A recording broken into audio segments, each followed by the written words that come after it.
굿모닝, 성도님들 좋은 아침입니다. 한 주의 끝자락인 금요일 아침이네요. 이 아침에도 주님 주시는 말씀을 통해서 하나님의 위로와 권면을 받고 또 험한 세상 승리하는 저와 여러분 되시기를 소망합니다. 오늘 우리가 함께 묵상할 말씀은 사도행전 15장 30절에서 41절 말씀입니다.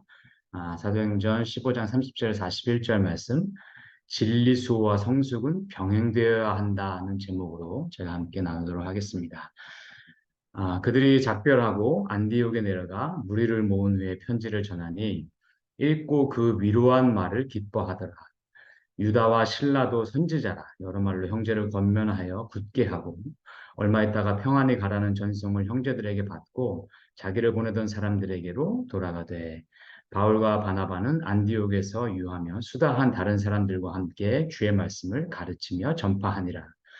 며칠 후에 바울이 바나바더러 말하되 우리가 주의 말씀을 전한 각 성으로 다시 가서 형제들이 어떠한가 방문하자 하고 바나바는 마가라 하는 요한도 데리고 가자고 하나 바울은 밤빌리아에서 자기들을 떠나 함께 일하러 가지 아니한 자를 데리고 가는 것이 옳지 않다 하여 서로 심히 다투어 피차 갈라서니 바나바는 마가를 데리고 배 타고 구브로로 가고 바울은 신라를 택한 후에 형제들에게 주의 은혜에 부탁함을 받고 떠나 수리아와 길리기아로 다니며 교회들을 견고하게 하니라. 아멘. 자, 이방인이 구원받기 위해서 할례를 요구한 이러한 일을 계기로 해서 예루살렘 공회가 열렸는데 잘 해결이 되었죠. 공회는 이 구원의 문제에 있어서는 예수 그리스도의 은혜로 말미암은 믿음 외에는 다른 어떤 것도 필요치 않다는 것을 확정해 주었습니다. 굉장히 중요한 회의였죠. 자, 제가 주목하는 부분은요, 이 공의회가 하나님의 뜻을 확정한 과정입니다. 그들은요, 세 가지 검증 과정을 거치죠. 말씀과 성령의 내적 증거와 믿음의 사람의 증언입니다. 자, 먼저 야고보가 옛 선지자의 말씀으로 이것을 검증했고요. 베드로와 바나바와 바울이 이 믿음의 증언을 해 주었고요. 이 결정이 모든 믿는 자에게 성령의 내적 위안과 기쁨을 주었습니다.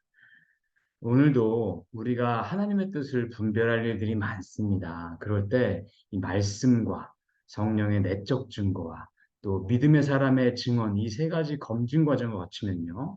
예루살렘 공의와 같이 우리도 하나님의 인도하심을 잘 받게 될 수 있습니다.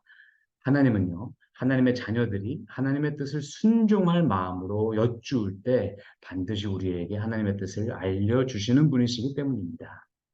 자, 이제 예루살렘 교회는 이 공의회의 결과를 안디옥 교회로 보내는데요. 그때 바울과 바나바와 함께 자신들에게 있었던 유다와 신라를 함께 보내죠. 이 워낙 중요한 문제다 보니까 그 결정에 권위를 좀 세워주고 또 안디옥 교회 형제들을 격려하기 위함인 것으로 보여요. 자, 이렇게 함께한 무리들이 안디옥 교회로 올라가는 그 길에서도 이들은 안디옥과 수리아와 길리기아에서 계속해서 주님의 복음을 전합니다. 이 복음 전파 사역에 굉장히 헌신된 모습을 우리가 볼 수 있습니다.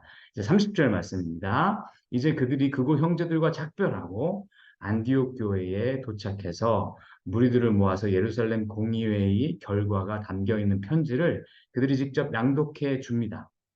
이 말씀을 들은 안디옥 교인들은 그 위로의 말을 기뻐하였다고 성경은 증언하고 있습니다. 특별히 누가는요, 유다와 신라도 선지자라라고 밝히는데요. 이는 유다와 신라도 주의 말씀을 가르칠 수 있는 자격이 분명한 자들임을 확인해 주는 것이죠. 그래서 그들이 여러 말로 형제들을 권면하였는데요. 이들의 사역을 세 단어로 종합을 해본다면 권면과 격려와 위로입니다. 자, 성도 여러분, 정말로 말은 사람을 죽이기도 하고 살리기도 합니다. 하나님의 사람의 말에는요, 권세가 있습니다. 진리는요, 말을 통해서 전달됩니다. 그래서 오늘 유다와 신라의 진리의 말씀이 안디옥 교인들을 위로했고요. 그들의 믿음을 굳건히 하였고요. 또 더더욱 믿음의 길로 정진하도록 권면해 주었습니다. 이러한 기쁨의 소식을 전하온 이들의 발걸음은요, 이사야 선지자가 고백한 대로 복된 소식을 전하는 자의 산을 넘는 발이 아름다움과 같은 것입니다. 이 말씀 생각하면서 오늘 우리가 전하는 말은 과연 어떤 말인지를 한번 돌아봤으면 좋겠습니다.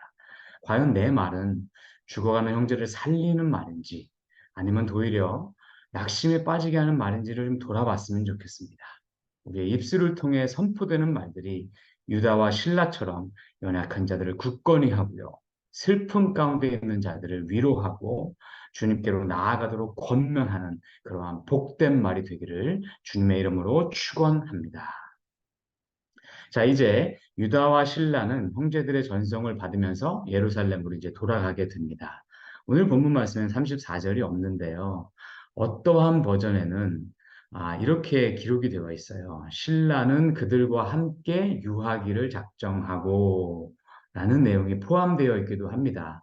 만약에 그 말이 있다면 뒤에서 바울이 신라를 전도 여행의 파트너로 선택을 해요. 그런데 신라가 거기 남아 있었기 때문에 그 설명이 좀 더 자연스러워지는 부분이 있습니다만 표준 헬라어 성경에는 이 구절이 없기 때문에 이 구절이 후대에 첨가된 것으로 판단되었기 때문에 우리가 갖고 있는 현대 성경에서는 빠지게 된 것입니다. 이것을 좀 이해해 주시면 도움이 될 것 같습니다. 자, 이어지는 35절 말씀은요. 이 유명한 바울과 바나바의 다툼에 관한 이야기입니다. 이 바울과 바나바는 계속해서 이제 안식교회, 자기 교회죠. 남아서 주의 말씀을 가르치면서 성도들을 세워갔습니다. 그러다가 며칠이 지난 후에 바울이 바나바에게 이렇게 제안을 하죠. 36절 말씀입니다. 우리가 주의 말씀을 전한 각 성으로 다시 가서 형제들이 어떠한가 방문하자. 이 방문하자는 체크업하자는 거죠. 그들이 어떤 마음인지 도와줄 마음으로 체크업하자. 자, 그런데 이 말은 뭐냐면 이제 이 둘이 1차 전도 여행을 함께 했지 않습니까? 그때 들렸던 성들을 다시 방문하자는 것이죠. 그러니까 그곳은 소아시아 지역이죠. 지금의 터키 남부 지방에 해당하는 곳들이었습니다. 자, 이 아이디어에 대해서는 바나바도 이제 동의를 한 게 된 것입니다. 자, 그런데 문제는 이제 37절부터 발생을 하게 되죠. 바나바는 마가도 데리고 가자라고 얘기를 했는데 바울은 38절에서 아니 그가 이전에 밤빌리아에서 중도 하차했는데 그랬던 그를 데리고 가는 것은 옳지 않다라고 맞섰던 것이죠. 그런데 39절을 보니까 이 문제 때문에 둘이 심하게 다투게 됩니다. 그리고 그것 때문에 말미암아서 결국 피차 서로 갈라섰다고 누가는 기록을 합니다. 결국은 바나바는 혼자서 마가를 데리고 구브로로 향하고요. 바울은 신라를 택해서 수리아와 길리기아 지방으로 나아가게 됩니다. 그런데 이 바울의 여정을 성령이 마게도니아로 인도하죠. 그래서 그것이 바울의 2차 전도 여행이 되는 것입니다. 자, 본문에서 나온 것처럼 바울과 바나바의 갈등의 직접적인 원인은 마가의 문제였습니다. 성도 여러분, 마가는 바나바의 조카였죠. 그래서 바나바가 마가에게 조금 더 관대했던 것은 사실입니다만, 바나바라는 사람을 우리가 좀 더 자세하게 보면, 마가가 꼭 자기 조카였기 때문에 그를 데려가려고 한 것은 아니란 것을 우리가 생각해 볼 수 있어요. 바나바는 성경 여러 곳에서 증거하는 바와 같이 그 마음이 굉장히 따뜻한 사람이었고 친절하고 품어줄 줄 아는 사람이었습니다. 그 바나바라는 이름 뜻에서부터 이미 위로의 아들입니다. 또 사도행전 11장에서는 그에 대해서 이렇게 얘기하죠. 그는 착한 사람이요 성령과 믿음이 충만한 사람이다라고 말합니다. 또 한편 바나바는요, 이 회심한 바울을 이 제자들이 두려워하고 있을 때 바울을 자청해서 변호하면서 제자들에게 소개시켜 주기도 했던 사람이죠. 이처럼 바나바는요, 관대한 기질을 갖고 있고 영적 분별력을 갖춘 정중한 인격의 소유자예요. 그래서 바나바는 관계 중심적인 사람이었던 것입니다. 반면 바울은요, 원칙 중심적인 사람이에요. 그는 목에 칼이 들어와도 아닌 것은 아닌 것입니다. 왜 한 번 중도 포기했던 마가를 다시 데려가느냐? 바울 입장에선 이해가 안 된 것입니다. 갈라디아서 2장 말씀에 나와 있는 이 바울이 베드로를 책망한 사건 잘 아시죠? 그때 이 바울은요, 그 상대가 베드로임에도 불구하고 진리에 대한 자기 신념에 어긋나니까 바로 그를 책망하는 모습이 나옵니다. 성도 여러분, 베드로가 누굽니까? 예수님의 수제자 아닙니까? 지금이야 우리가 바울을 위대하게 여기니까 뭐 그럴 수도 있었겠네라고 생각할 수도 있지만요. 당시 입장에서 바울과 베드로는요. 이 엄청난 차이가 있는 사람입니다. 그런데 바울이 베드로에게까지도 이렇게 얘기한 것은요. 그 행동이 그때 당시로 보면은 약간 도를 넘는 행동으로 보였을 것이에요. 따라서 지금 이러한 바울의 성향을 우리가 생각해 본다면 바울과 오늘 말씀에 이 바나바와 바울의 이 다툼의 저변에는요, 이 둘의 성향적 차이가 있었던 것입니다. 이 영국의 역사학자의 대부 있죠. 이 E.H. 카. 예. 이분이 이런 얘기를 해요. 역사는 기록하는 자의 것이다. 라고 말을 합니다. 자, 성도 여러분, 우리에게 남겨진 성경에는요, 바울의 기록이 훨씬 더 많습니다. 그렇죠? 그나마 베드로는 2편 남겼죠. 베드로전서. 근데 바나바는 한 편도 남기질 않았어요. 그러니까 이 바울과 바나바의 이 갈등에 대한 입장에 대해서는요, 우리는 사실은 바울의 입장에 훨씬 더 익숙한 것이 사실입니다.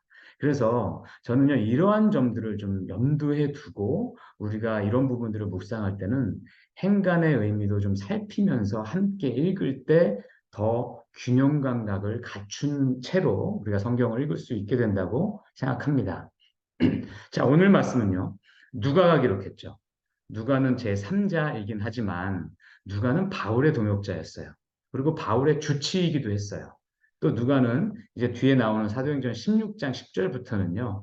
바울의 전도 여행에 합류한 것으로 많은 학자들은 생각하는데요. 왜냐하면 그때부터 누가가 사용하는 대명사가 저희들에서 우리들로 바뀝니다. 네.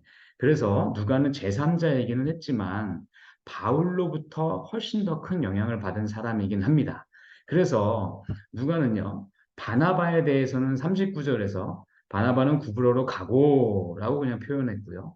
41절에서 바울에 대해서는 수리아와 길리기아로 다니며 교회들을 견고하게 한다라고 썼어요. 그래서 바울의 행보가 마치 조금 더 의미 있는 것처럼 기록했는지도 모르겠어요. 자, 어쨌든 이 바울과 바나바의 다툼 가운데서 누가 더 맞았는지는 정답은 없습니다. 바울은요, 이후에 바울대로 엄청난 선교 사역을 했죠. 또 바나바도요. 이 바나바가 있었기 때문에 마가가 다시금 주의 제자로 세워질 수가 있었습니다. 그래서 그 마가가 누굽니까? 훗날 마가복음을 기록하죠. 그리고 그 마가복음이 공관복음의 첫 복음서가 됩니다. 그래서 우리가 지금 예수님의 행적에 대해서 자세하게 알 수 있는 것은요. 거기에는 마가 역할이 굉장히 중요했습니다. 또 바울도요. 후에 골로새서 4장에서 마가를 언급할 때 이렇게 얘기해요. 그가 자신과 함께 갇혀 있고 나에게 큰 위로가 된 자이다라고 고백을 합니다. 또 바울이요. 디모데후서에서도요. 마가가 자신의 사역에 굉장히 유익한 자다라고 고백을 해요. 그러니까 바울이 지금은 젊지 않습니까? 이 젊은 바울에게는 이 마가는 절대 함께할 수 없는 자로 여겨졌었는데 바울이 이제 나이도 들면서 성숙도 해지면서 이 하나님이 마가를 통해서도 신실하게 역사하는 것을 그가 본 거예요. 그 이후에 그의 생각도 좀 달라진 것으로 볼 수 있습니다. 성도 여러분, 바울과 바나바의 갈등 같은 이런 갈등들은요, 우리 가운데서도 너무나 흔하게 일어나는 것들입니다. 제가요, 얼마 전에 청년들이 이게 두 파로 좀 나뉘어져서 이게 서로 논쟁하고 있는 것을 좀 제가 중재한 적이 있어요. 이런 얘기였어요. 한쪽은요, 이게 어떤 한 청년이 약간 무책임하게 그 팀을 떠났던 거예요. 그런데 그 형제가 청년이 다시 그 팀 가운데로 들어오려고 한 거예요. 근데 이제 한쪽은 그러는 거예요. 어떻게 이렇게 무책임하게 팀을 떠났던 그 청년을 다시 그냥 아무런 조치 없이 그냥 또 받아주냐. 이렇게 열변을 토하는 것이에요. 바울 같은 사람인 거죠. 근데 이제 반대쪽에는요. 그래도 그 청년에게 다시 한번 기회를 주는 것이 성경적이지 않냐라고 이제 주장을 한 거예요. 누구예요? 바나바 같은 것입니다. 이런 예는요, 이게 몇십 개도 더 할 수 있을 거예요. 그렇죠? 자, 그런데 분명한 것은요, 하나님께서는 바울도 사용하셨고요, 바나바도 사용하셨어요. 그 점에 대해서는 우리가 이견이 있으면 안 됩니다. 자, 그럼 오늘 우리가 이 말씀을 통해서 한 번 더 깊게, 한 걸음 더 생각해 봐야 될 부분은 무엇이겠습니까? 하나님께서 어차피 둘 다 사용하셨으니까 형제 간에 서로 생각이 다르면 싸우고 갈라져도 결국 하나님이 다 사용하시니 괜찮다. 이런 의미는 아니지 않겠습니까? 그렇죠. 사랑하는 성도 여러분, 우리가 이 말씀을 볼 때 아버지의 마음으로 볼 수 있기를 저는 축원합니다. 물론 하나님은요, 바울과 바나바를 모두 사용하셨습니다. 그런데 하나님이 바울과 바나바의 다툼까지도 기뻐하시지는 않으셨을 것이에요. 그렇죠.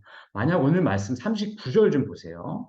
이 말씀에 서로 심히 다투어 피차 갈라서니 이 말씀이요. 만약 이렇게 바뀌었으면 어떻게 될지 한번 상상해 보세요. 서로 의견이 팽팽하게 갈라졌지만 서로를 존중하고 서로 축복하며 피쳐 갈라서니 이렇게 기록됐다면 어땠겠습니까? 이 얼마나 귀했을까요? 교회 문화가 달라지지 않았을까요? 저는 다름에 대한 우리의 태도를 말하고자 합니다. 바울과 바나바는요, 지금 바라보고 있는 포인트가 달라요. 이렇게 생각이 다르면요, 사실 함께 사역하는 게 쉽진 않습니다. 어떨 때는 갈라져서 사역하는 것이 더 나은 경우가 많아요. 근데 그렇다고 해서 이 생각이 다른 둘이 꼭 적이 되어야 되는 것은 아닙니다. 한 번만 역지사지로 본다면 상대방의 논리도 성경적이에요. 상대방의 논리도 하나님의 성품 가운데 속해 있는 것이에요. 그렇다면 비록 나와 생각이 달라도 상대방을 인정하고 서로 축복하면서 각자의 길을 갈 수 있는 부분입니다. 그래서 저는 개인적으로는요, 이 부분을 읽을 때 바울의 미성숙함이 조금 더 보입니다. 왜냐면요, 바나바는 아까 살펴본 대로 성경이 인정하는 굉장히 온유한 사람입니다. 더구나 바나바는요, 바울을 사역자로 인도해 준 인생 스승이요 선배입니다. 이 마가를 데리고 가는 문제가 이 인생 선배이고 정말로 고마운 이 바나바와 이렇게 싸우면서 갈라설 정도의 문제인지를 한번 좀 생각해 보게 됩니다. 마가를 포함한다고 해서 그리스도의 복음이 변질됩니까? 그런 문제는 아닙니다. 그렇다면요, 이 문제는 바울의 신념의 문제인 것이지 진리의 문제는 아닌 것입니다. 어떤 사람들은 이렇게 얘기해요. 바울이 그렇게 강직했기 때문에 그가 그렇게 그 이후에 있는 놀라운 선교 사역을 감당할 수 있었다라고 말합니다. 뭐 그럴 수도 있었습니다. 하지만 바울이요, 많은 그런 사역을 하면서 나중에 훗날에는 그의 인격이 다듬어지고 성숙해진 모습이 보여집니다. 예를 들면요, 빌레몬서에서는요, 바울은 이 빌레몬에게 손해를 끼치고 도망친 오네시모를 빌레몬이 다시 품어주기를 자기 온몸을 바쳐서 당부를 합니다.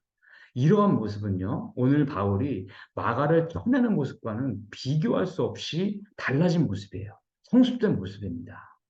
그렇다면 오늘 모습에서 바울은요, 아직 좀 덜 성숙했던 모습이 보여지는 것입니다.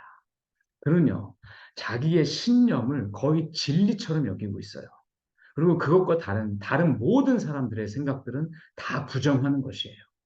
심지어 자신의 고마운 스승 바나바와도 이렇게 관계를 그냥 끊어버리는 것입니다. 저는 참 이게 아쉽습니다. 사랑하는 성도 여러분, 우리가 목숨을 걸고라도 지켜야 하는 부분이 있습니다. 그것은 뭡니까? 복음이요 진리입니다. 그런데 그것 외에는요, 비록 내 생각과 좀 다를지라도 인정할 줄 아는 것이 저는 조금 더 성숙한 모습이라고 확신합니다. 만약 우리가 인격의 성숙에 대해서 조금 더 관심을 갖는다면 교회가 교회다워지고 또 교회에서 불필요한 감정 소모도 줄여갈 수 있을 것이에요. 그런 사람들이 많은 교회가 성숙한 교회입니다. 세상의 이기적인 관계들에 정말 지쳐있는 분들이 교회에 와서 먼저 감화받는 것은요, 기독교인들의 성숙한 인격 아니겠습니까?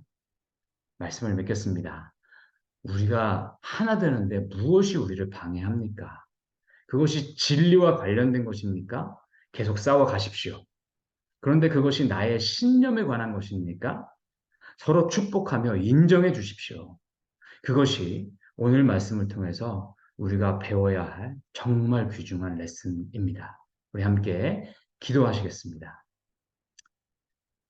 우리를 그리스도의 사랑으로 연합하시는 삼위의 하나님, 삼위의 하나님의 하나됨이 우리 공동체의 하나됨 되기를 소망합니다. 나의 신념으로 상대방을 재단하지 않기 원합니다. 진리 외에는 너그러운 인격으로 성숙하는 그러한 공동체 되기를 소망합니다. 우리 주 예수 그리스도 이름으로 기도하옵나이다. 아멘. 이렇게 기도 제목 나누겠습니다. 주신 말씀 생각하면서요. 내가 겪고 있는 관계적 갈등은 어떠한 종류의 갈등인지 한번 생각해 보시기 바랍니다. 그리고 하나님 앞에서 나의 신앙 인격이 성숙하게 해달라고 기도하시기 바랍니다. 자, 이제 두 번째 기도 제목은 오늘 서머 캠프가 드디어 종료가 됩니다. 그동안 애써주시고 섬겨주신 모든 분들을 축복하는 기도해 주시고요. 혹이라도 이 시간 동안에 의도치 않게 섬기시다가 마음에 좀 상처가 됐다든지 섭섭함이 생기신 분들 계시다면 그리스도의 위로가 그 상처를 싸매달라고 기도해 주시고 끝까지 안전하고 은혜롭게 잘 마감할 수 있도록 함께 기도해 주시면 감사하겠습니다. 끝으로 우리 주변에 건강 문제로 또 거주 문제로 재정 문제로 취업 문제로 기도하고 계시는 분들 많이 계십니다. 이분들 떠올리면서 하나님의 역사하심이 그들 삶 가운데 세기를 열어달라고 중보해 주시고 각자 개인 기도하신 후에 일상으로 나아가시겠습니다. 함께 기도하시겠습니다.